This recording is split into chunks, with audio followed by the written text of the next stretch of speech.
is Tony Robbins. Welcome to the podcast once again. Today's focus is on the power of anticipation.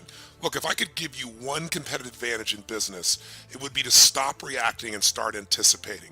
You know, we have all heard the story, I'm sure, and I had the privilege of working with one of the greats in hockey, Wayne Gretzky, and everyone said, look, he's not the tallest guy, he's not the strongest guy, he's not the fastest guy, and yet he's the best. And when somebody asked him a long time ago, you know, how is it that you manage to consistently be one of the best players in the game, and perhaps in history? And he was very, very calm about it and very humble. And he said, well, perhaps it's because I skate to where the puck is going, not where the puck is. The anticipation where the puck is going was his advantage. In business, the more you can anticipate what's happening with your clients, what's happening in the economy, what's happening with competition, the greater advantage that you have.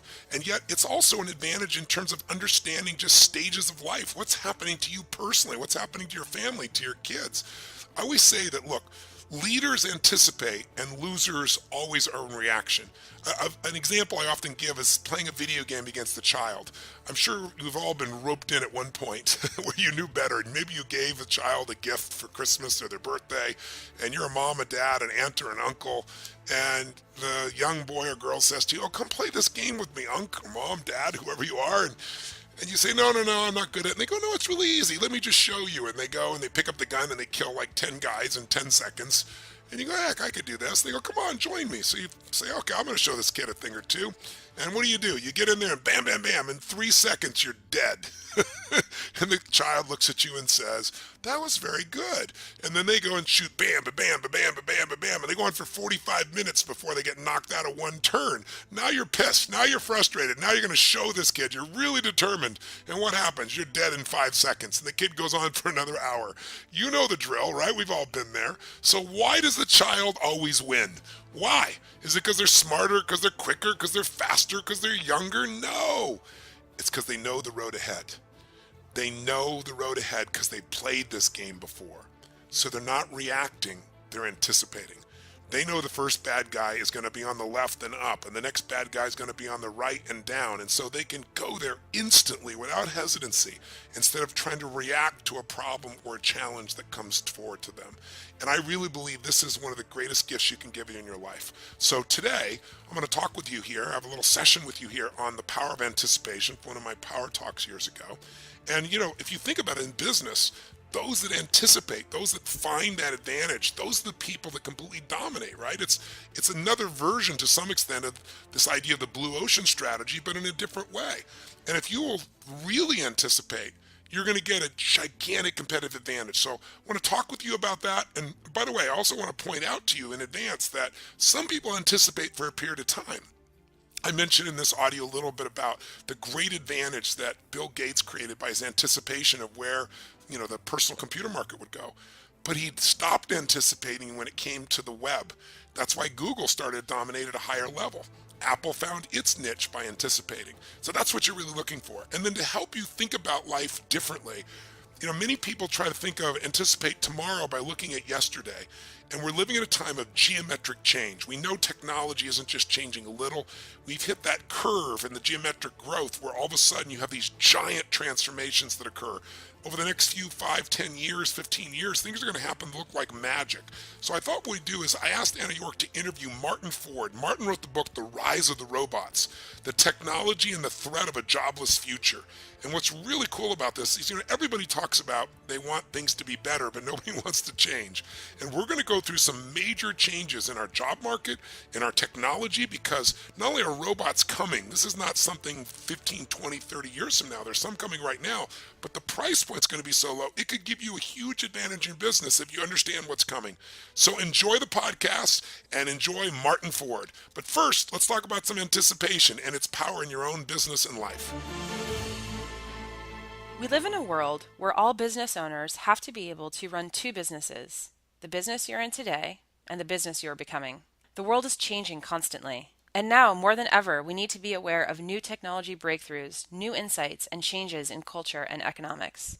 The business leader who is constantly anticipating and looking at what's around the corner, rather than just running the business they're in now, is the one who will thrive and grow. And as the developed world stands at a unique moment in history, where technology is replacing more jobs than it creates, your ability to anticipate could make or break your business. The people in our society that have been able to anticipate certain trends are the people that are the best in the world at what they do, and they are incredibly successful and wealthy. A simple example of this would be Bill Gates. Here's a young man who's now the richest man in America. How'd he do it? Was he an absolute genius? Yes, he was very, very bright, but there are a lot of other people brighter than him when he went to Harvard. In fact, that's one of the things he was most frustrated with. He used to be king of the hill. He went to Harvard. He wasn't the best. But he did one thing better than anybody else. He anticipated the growth of an industry called personal computers and a specific need that this industry would have, basic software. And you know what? He even anticipated the best way to market it, that if he went out and tried to sell this himself, he would never succeed. Instead, he made a decision that has made him hundreds of millions of dollars a year and royalties ever since. He decided to give that technology to IBM and allow them to promote it as the industry standard. Anticipation. What if you could have anticipated the idea of using satellites like Ted Turner? What if you could have anticipated the change in eating habits in our nation, where people eat good food by choice, not because they're forced to or because they have to. They actually look forward to it. It's like their first step. What if you could have anticipated fat-free foods or yogurts? Just think about what you could have done with that. And you know what? If you look at some of the failures in your life, where have they come from? I would be willing to bet they came from your failure to anticipate. So how do you anticipate change on the horizon? By accepting new paradigms. Because in business, the psychology of a leader who resists a coming trend is capable of destroying everything he or she has built. What do we really need then to master this principle of anticipation? What do we need to do so we can utilize paradigm shifts to our advantage? The first thing we've got to do is adopt a new belief system. And that belief system is that not only is change inevitable, but it is our advantage. The status quo is not to your advantage unless you're already on top and have mastered it for decades. Now, if you're one of those people, let me tell you your advantage. You're going to have to grow, which will make you happy, because you're not going to be happy just sitting on top doing nothing. But for most people in life, they're still pursuing a way to become better, more successful. And if the rules of the game are changing, it means, guess what? You are on an equal playing field with almost anybody else. I'll give you a fun example. I've been reading a lot of books recently because I really wanted to master this experience of anticipation. I wanted to make it more of a science. So one of the things I started doing is reading a lot of books forecasting the future. So I went back and I reread Megatrends from years ago, and then I read Megatrends 2000, and then I read some of Toffler's books, and then I read Joel Barker's book on Future Edge and managing the future. And as I started reading all these books, Faith Popcorn's book, obviously, The Popcorn Report. And what I decided to do is I thought, well, this is really wonderful. But what I'm doing here is I'm getting everybody else's view of the future, which is really valuable information. But I want to know, how are they predicting it? That was one of my major goals in meeting with some of these individuals personally. How are they predicting the future? In other words, in life, what I used to do is I say, who is really successful at something? Something I want to master. And then I go find out what they're doing that makes them successful. I do the same thing. I model their actions and I get very similar results. And it allowed me to save myself a tremendous amount of time. I compressed time by learning by their experience. But as the years went by, I drove my modeling a little deeper. And I started asking not only, okay, this person's getting a result, what are the actions getting that result? But I started going a step deeper and said, what are the organizing principles that are allowing them to know that these are the actions to take in the first place in order to get those results consistently? And I began to pursue organizing principles, which is, by the way, all Power Talk is about. It's my chance to be with you and to share with you organizing principles. And by having this program, I got to continue to pursue new ones that I can share with you. Certainly, we need to review the ones that make sense. Repetition is the mother of skill. But I'm always searching for another distinction, another organizing principle that can increase the quality of our life. So with these people that are futurists, I started saying, okay, what are they doing? Then I started saying, how are they doing it? Where are these trends really coming from in the first place? And as I pursued that, I started looking not just at the trends, which all these books told me about, but how do you track trends? There's a great book called Trend Tracking. And this book describes the way of actually tracking them. It's kind of like what these futurists do to start making their predictions. So now we knew a little bit about their actions. So then I said a step deeper. Okay, I can see how to track it, but where do they actually come from? And I realized that all actions, everything that we're doing, all the behaviors of the masses, those trends are coming from a conditioned way of thinking. So I started studying paradigms, the thought processes that are consistent amongst mass number of people, where a large number of people share the same assumptions about what the rules of the game are, about what's going to happen. They may be absolutely wrong, but if enough people believe it, people start to buy into it. Then I started saying, well, where do those assumptions come from? And where those assumptions come from? Through history. So I've been reading all these books on history and looking at how different ways of thinking through history have created certain consequences in our society. And then I dug even deeper and said, okay, where do these ways of thinking come from? What shapes the way we think and the way we feel in the first place? And I got back down to pain and pleasure. Now, why am I telling you all this? Because out of everything I've read, I've clearly come across one critical organizing principle that you must adopt to be successful in any time in human history.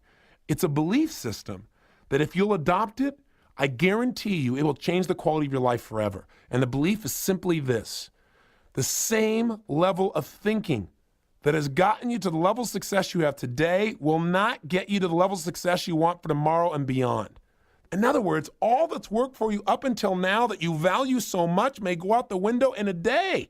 And you've got to not only know that, but anticipate that. Now you say, well, that doesn't feel very good.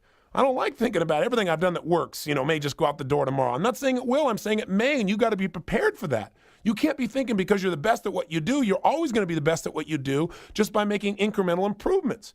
Listen, if you worked in the carburetor industry, what happened? Here you were making the best carburetors in town. You were always making your carburetors better and better and better. And one day, guess what happened? Overnight, there were no more carburetors because they had a thing called fuel injection, which cut fuel usage from 1/3 to 2/3. Everybody needed one. Everybody wanted one. And all those skills that you'd honed for a lifetime were worthless. Or how about the vinyl record industry, where literally overnight it disappeared? Think about it. That's called a paradigm shift, where the rules of the game changed overnight. The rules of the game changed, the barriers changed, the approach changed, and you know what? There are brand new winners, and the people that used to be winners are now losers. This is very good news for you because it means if you stay on the cutting edge, if you anticipate, there's always a way for you to make your fortune. There's always a way for you to be at the cutting edge. There's always a way to turn your company or your career in a whole new direction. But you've got to operate from this principle that says just because it's worked up until now and because it's made me successful doesn't mean it will tomorrow. One of the most powerful triggers of change is new technology. Think about it. How fast did the movie rental industry change? Blockbuster is a thing of the past, and now Netflix is a household name. And consider a few other technology disruptors. How about Instagram, which Facebook purchased in April 2012 for $1 billion? Think about it. If you came up with the idea of a mobile app to share your photos through filters with friends, you'd have $1 billion today. Need more proof? Consider the mobile messaging service WhatsApp that Facebook purchased for more than $16 billion. WhatsApp was founded in 2009, and 3 years later it was processing 10 billion messages daily. That's why participating in tech shifts, not just protecting yourself from them, can make way for your impact in the world and your fortune in business. I'm your host, Anna Jorg, and today we are going to be speaking with a veritable expert on some of the biggest upcoming changes in technology. Martin Ford, software entrepreneur and author of Rise of the Robots, Technology and the Threat of a Jobless Future, which just won the Financial Times and the McKinsey Business Book of the Year award. Martin, thanks for joining us and congratulations on the success of your book. Well, thank you, and thanks for having me. Great. So I'd love to start off with just understanding what drove you to write this book. Why robots? Why did you think it was important to share this information now? Well, I've been running a small software company for quite a few years. I started it back in the mid-1990s, and I saw in my own little business the impact that this was having. Software used to be fairly labor-intensive in the sense that there was physical things to ship. There were CD-ROMs and manuals and all of that created work for typical people. But within just a few years, I saw all of that disappear, and now, of course, software is delivered electronically or it's hosted in the cloud. I mean, there really isn't anything tangible for people to deliver or produce. And as a result, there's a lot less work there, especially for typical people. And my sort of insight, I think, was that was a preview of what we're likely to see everywhere as artificial intelligence and robotics begins to kind of invade the whole economy, not just the technology sector. And that's really what motivated me to start thinking about this and writing about it. So you mentioned that you saw something happen over the past few years, and that's what drove you. How fast is this transition happening, right? So going into 2016 and beyond, do you see the pace accelerating, or do you think that it's just going to continue happening at the same pace that you've seen? In general, all of this technology is subject to an acceleration. It keeps moving faster and faster. And I think you see some evidence of that. You think for example, of self-driving cars, which just a few years ago no one could imagine. And now every single automotive manufacturing and a whole bunch of tech companies like Google and Uber and all the rest are doing research into this. And it looks like it's really going to happen probably within 10 or 20 years.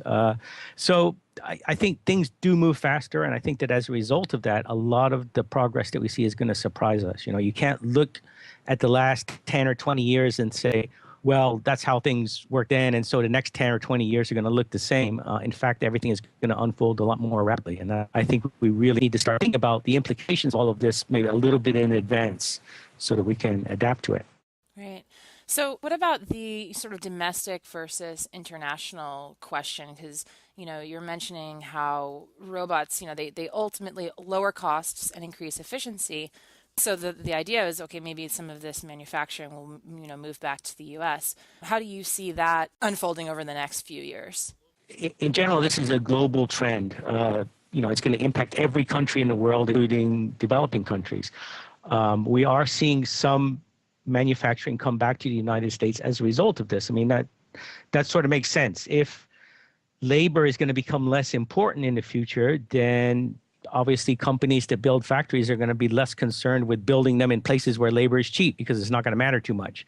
And so they'll begin to look at other factors. For example, it will make sense to build factories close to markets or in a way that minimizes transportation costs and so forth. And so you are seeing some factories come back to the United States, especially in areas like the textile industry. But the thing is that the factories come back, but the jobs don't. So you might have a factory that back in the 1980s would have employed 2,000 people. Then that factory went employing 2,000 people. It's only employing 150 people. So there are a lot fewer jobs there. Got it. So what about countries like China with heavy reliance on manufacturing? How will this impact their economy? Well, it potentially could have a tremendous impact. Actually, a couple of months ago, I went to China for a week to do a book tour, and they're very concerned about this. They're concerned about the reshoring issue. They know that by utilizing robotics and automation, we can perhaps move the factories here, and they're worried about that. They're also worried about their factories moving to even lower wage sectors, for example, Vietnam and Indonesia. So in order to prevent that and keep the manufacturing in China, they're bringing their own robots, and they're doing that very aggressively. China is now the biggest market in the world for industrial robots, and it's accelerating very rapidly. So there's definitely going to be an impact there, and there is the concern that going forward, there may not be enough of those factory jobs, even in China, to employ the huge number of people that really rely on that there. Wow. So outside of manufacturing, you also mentioned that low-wage jobs, like fast food and people who work in agriculture, that those will be impacted as well. And I think that's pretty easy for a lot of us to wrap our heads around, you know, flipping burgers or other types of manual labor. But what's very interesting is you also noted that the medical field and the legal field and creative fields like writing, music, and art could also be impacted. Can you give us maybe an example of that? Sure. I mean, in general, that's, I think, going to be the biggest disruption in the United States because, of course, manufacturing is no longer very important in the United States in terms of employment. I mean, not many people work in manufacturing. Everybody works in the service sector. But we are seeing these technologies come really across the board. As you say, it's going to impact the low-wage jobs, but it's also coming for the high-wage, white-collar jobs, things that are done by college graduates. And examples include smart algorithms that are taking on some of the work that used to be done by lawyers and paralegals in terms of reviewing documents to figure out which ones are relevant to court cases. There are systems that can do basic journalism that can tap into a stream of data, and then automatically by analyzing that data, they can put together a pretty compelling news story that really it's not easy to see at all that it's written by a machine. It looks just like a person wrote it. And, you know, a lot of those technologies are just at the beginning now, but again, there is this process of acceleration. So it's going to get better and better. And I think that one of the things we can expect is that eventually any kind of knowledge-based job, the kind of job where you are sitting in front of a computer doing something relatively routine and predictable, for example, cranking out the same kind of report or the same kind of analysis again and again, all of those jobs are ultimately going to be susceptible to white collar automation, not to robots, obviously, but to smart algorithms and to machine learning and so forth. So that potentially could have a huge impact. And again, the important thing is that these are skilled jobs. I mean, these are the jobs that people who go to college take. And so one of the implications of this is that it kind of upends our conventional thinking about how all this works and what the solution should be, because the solution traditionally has always been that if a robot takes your job, then we ought to send you back to school and give you some more training so that you can do something more, at a higher level. But that conventional way of thinking is really beginning to be upturned by this. Interesting. So going into small business, because a lot of those things you just mentioned, like for instance, writing, if it's a large media company, I could see an algorithm replacing a writer, like you said, like the example that you had used for writing a baseball story or a sports story. What about for small businesses? What are some of the implications for small business owners? Well, in general, this technology is going to become very widely distributed. I mean, traditionally, robots, of course, have been things in factories, and they've been things that only really big corporations with huge amounts of money can afford to buy. But that's changing rapidly. There are companies specifically focused on building much more affordable robots. An example is Rethink Robotics in Boston that builds the Baxter robot. I mean, that's, I think it's about $25,000. In other words, it costs less than it would cost to hire a person, and it's specifically intended to be accessible to smaller businesses. And you're going to see more and more of that as this develops. The same thing is true in terms of the impact on white collar jobs.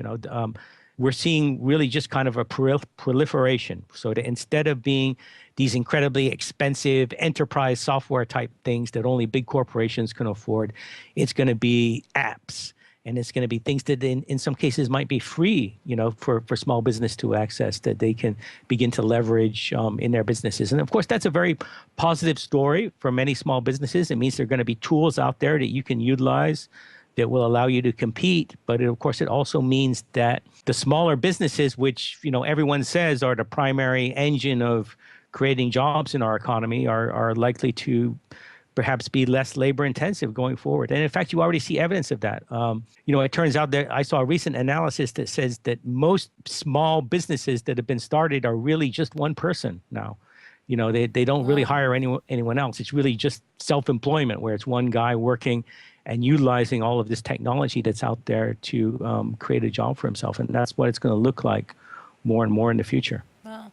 So what kind of skill set then would a small business owner need to equip him or herself with in order to leverage the technology, right? In other words, who's going to manage the robots? You definitely need to be technology savvy. I mean, you need to be aware of all these opportunities out there as they develop. You don't, I think, necessarily have to be a computer programmer, but you definitely need to be savvy, and you need to be aware of it, and you need to be constantly tapped into what the opportunities are, because if you're not, your competitors will. I mean, I really think that artificial intelligence and robotics are going to be one of the primary drivers that are going to just upend the competitive dynamic for businesses of all sizes. It's going to become just a hugely important parameter on which businesses of all kinds compete. And you already see that with big tech companies like Google and Facebook. They're like in a talent war right now to get the best people in artificial intelligence because it's become something that is just central to the way they compete. But that eventually is going to scale out everywhere, and it's going to be like that for even the smallest businesses. So, I mean, the message is that you've got to be aware of this, and you've got to be, at the leading edge of this if you want to remain competitive in the future. Yeah, great. So, is there anything else, anything outside of some of the concepts in the book, any recent observations that you've had that you want to share? Well, my general impression is that this is continuing to move. I mean, I see news stories every day that surprise me. I mean, one of the things that's really amazing is the progress in artificial intelligence, and it's particularly in an area that's called deep learning, where you now have machines that can, for example, recognize images better than people. And that's just amazing and incredible. I mean, because this, looking at a visual image and figuring out what it is something that human beings are particularly good at. And if the machines are getting better even at that, then it really, I think, portends a disruptive change. So it's really important to be aware of the extent of the progress we're seeing. And it's really going to have big implications across the board, I think. Really interesting. Well, thanks, Martin, so much for your time. Thank you. It's great to be here. Do you have the right mindset and skills to take your business to the next level? Business Mastery is the only event in the world created by Tony Robbins to prepare you to master the mindset and skills you need in business to elevate your game. A one-of-a-kind, immersive program, Business Mastery will allow you to understand the critical factors impacting your business, then refocus and realign with the strategy and psychology you need to compete and innovate in any economy. Remember, business success is 80% psychology and 20% mechanics.